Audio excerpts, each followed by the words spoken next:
In today's video, I'm going to go over my top 10 new releases for 2022. Hey everyone, this is Lisa. Welcome to my YouTube channel, Lisa Monique Beauty, where we cover all things beauty and lifestyle for the over 50 woman. So I'm super excited about this video because not only am I going to go over my favorite new releases of 2022, I am doing this video in conjunction with my friend Jacqueline from Hey It's Jacqueline. Now we started our channel, well, somewhat around the same time. She might have started hers 6 to 8 months after mine, maybe even a year, but she has concentrated in the luxury market. So her channel really goes in depth for every luxury product review. I don't know how she does it. She does wear test reviews, shade swatches, everything on her channel. And she is just such a beautiful, sophisticated, lovely person. I highly encourage you to go check out her channel, especially if you want to make sure that before you invest in these higher end brands that you're really going to get something that you will love and use. You definitely want to check out her channel. Okay, so when we were going through my top 10, I had difficulty finding a lot of drugstore new releases. So what I do when I do these best of or my favorite products is I just start pulling out my bins and looking around at the products that I reach for the most or that I use the most or just my favorite products to use outside of YouTube.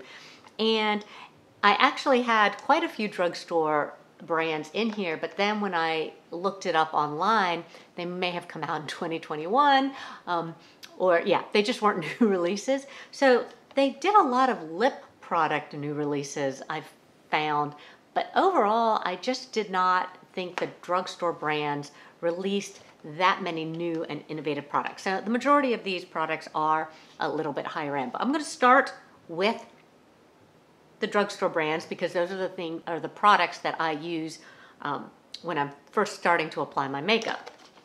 And the first one is my e.l.f. Power Grip Primer. This is my holy grail long wearing primer. If I want my makeup to last all day, I do use this primer. Is a dupe for the Milk Hydro Grip Primer. It leaves your skin a little bit tacky, so it's harder for me to use under maybe a cream makeup, but it definitely gives a beautiful finish with a natural or a more matte finish foundation, which a lot of times my longer wearing foundations have a natural or more matte type finish. And so this really does help it last. Another primer that I have been loving to use underneath my lightweight foundations or just my tinted foundations, and they actually sell this as a whipped makeup, but it is the Maybelline Maybelline Perfector, the 4-in-1. So it is a mousse whipped product that they say can be used as a light makeup. So you can't even really see it on me. A base, concealer, powder, BB cream, primer, corrector. And so I use it as a primer because again, it adds just enough coverage to lightly smooth out my discolorations or cover redness if you had some redness. And then you can go in with your lighter base products if you have a real lightweight one that you like to use that might not cover everything you want it to cover now. When you layer it with a primer like this, I really feel that it works great. So the Maybelline Perfector is right there at the top of my list. Now this one, I did find a December 2021 video on this product. So it was released in 2021, but I feel like, all the new product signs were still going on in 2022. And this is really one of my favorite products. And it is the Revlon Semi-Permanent Brow Ink. I don't think it's a semi-permanent brow ink, but I really do think it's all day, maybe even into the next morning, depending how you cleanse your face or at night.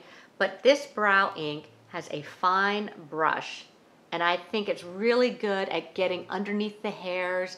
If you have more bald spots, which I tend to do. So I have a lot of brows. These are just all my brows. I don't even have a brow powder or anything on. So they have definitely been growing back in using a serum. I use the Rodan and Fields. I think other lash serums will work just as well. What is the other one that my daughters use? It's the Revitalash. So it really has worked in filling in my brows, but I do have a few bald spots, and this works really good at getting in underneath them. And then the top half of the cap has your little spoolie built in, and so I just find it works really, really well on me. This is my favorite brow product that I have been using this year. Moving up, let's see what I'll go. I'll go foundation concealer. Same brand. These both were released this year. The Dior Forever foundation, and which I say it was released this year. It was reformulated. So this new release is the reformulation. And this is their matte one, which I think might have been reformulated, came out in August. And then they have their Glow, which came out maybe in February. Love them both. And then the Forever Skin Correct Concealer. I love, love, love, love, love this concealer. Both of these, really super natural finish. They blend out great. They last all day. These are the products that I take with me when I travel. They are my primary foundation and concealer that I am using right now, or that I've used for at least the second half of 2022. I also really love the Charlotte Tilbury's Cream Bronzer. I find this shade, this one is Tan. Yeah, number 3 Tan, was just a really good shade for me. You can sheer it out, just use a little bit, and it's not quite as deep, but when I need it to be deep, I can also build it up. It kind of dries down into a powdery finish. Not as powdery as some cream to powders, but it does dry down, and I don't feel like it's moving around like some other cream bronzers that I've used in the past. It is just really, really gorgeous. And then for blush, my favorite blush this year, this is not a new product, but they released 3 new shades, and it is the Rare Beauty Soft Pinch Blush. If you've watched my videos, you know I talk about this all the time.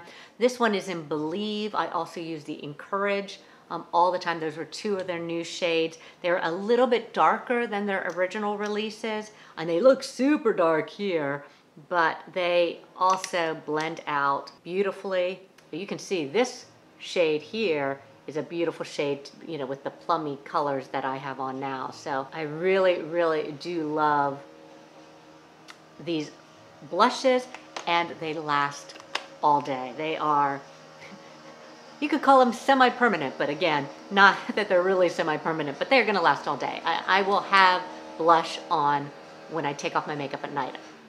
They are weed whacking outside my unit right now, and my front door is open. I just have a storm door open, so sorry about that noise. Another blush bronzer product that I loving for 2022 is the Hourglass Ambient Lighting Edit Unlocked in Tiger. So they came out, Hourglass, this is part of their holiday collection. These are newer releases. They came out with 3 of them, Elephant, Butterfly, and Tiger. The Tiger has the deepest shades, and I just love them because it has a really nice bronzer shade that works really good for me. And then, you know, you've got your highlighters, which aren't too light and bright. But these shades here, I love to use as eyeshadows too. I love actually to mix all these as an eyeshadow palette. Really beautiful, luminous eyeshadow palette. And this blush shade is gorgeous too. Now, some of the other ones have lighter powders, a little lighter highlighters, some beautiful blushes. I think the Elephant, the Elephant or the Butterfly, one that has 2 beautiful blushes that I love also. Yeah, I've really been enjoying these palettes since I got them. And then my final favorite product for 2022 is the Charlotte Tilbury, the Super Nudes Liner Duo. And so this one has a brown and a flesh tone. Now, I do wish they sold this brown alone, because I will use this all the time. It's my favorite eyeliner. I take off my makeup every night. I still have eyeliner on the next day. Somebody asked me, do I have an eyeliner tattoo? No, it is this product. It does not smear and smudge. If you're having trouble with makeup showing underneath your lashes throughout the day, I would definitely try this eyeliner to see if it works if you're looking for brown shades. I don't really know if they have these in a bunch of other shades. Definitely a longer lasting formulation than their regular like classic eyeliners, and definitely longer than their Kohl's, because their Kohl's kind of smear under my eyes a lot. I'm just going to throw out, has nothing to do with these top 10 products, but I also find when I have black under my eyes, it's usually my mascara. If I have the eyeliner I know that doesn't smudge and then I'm starting to get dark circles, I know it's the mascara. Usually it's because I'm testing out new mascaras. On the lighter side, you can use it on your rim to whiten and brighten up your rims. It's not, too bright. It's still a little flesh tone. I also use it. I have a video, Lisa Eldridge. I copied Lisa Eldridge's video on how to do an upturned mouth, which is basically you're reshaping by using like a flesh tone pencil around the edges. This is too light for my skin tone, so I use it as a base, a flesh tone pencil, because again, it lasts really long, and then I'll cover it up with my regular concealer, but I can use it to kind of keep the lipstick or the dark colors from going all the way to the corners, which tends to draw down my mouth. So I do use both sides, but I really love the brown side. I love it so much that even though I have to buy, purchase a pencil when I'm only using one side, I will do it because I haven't found anything that lasts as long on me. And then finally, my last favorite purchase of 2022 is Wayne Goss's The Weightless Powder. I love this powder. It is so finely milled. Now, it is not a mattifying powder. I also have the RCMA Weightless Powder, and that one's, I think, $14 for a giant canister of it, but it's not a new release. It's new to me. If I was just doing new products that I purchased, it would be on the list, but it's not a new release. But that one is more mattifying. This one is just a beautiful setting and a finishing powder. So if you have dry skin and you're not looking to mattify, this one it sets without changing the finish, which is what I like. So when I'm looking for maybe that little more radiant or natural to radiant finish, because I don't really go too glowy, but that natural to radiant finish, this powder sets it beautifully and keeps it looking naturally radiant, but it does what it's supposed to do. So I absolutely love this weightless powder. It is truly weightless. And I think that's it. I think that's all 10 products. Yes. So make sure you go check out Jacqueline's video. I'll have the link down below. I'll put it up in a card. I'll put it everywhere so you can find it. Maybe I'll link it in my title also. As always, thank you so much for watching, and we will see you next time.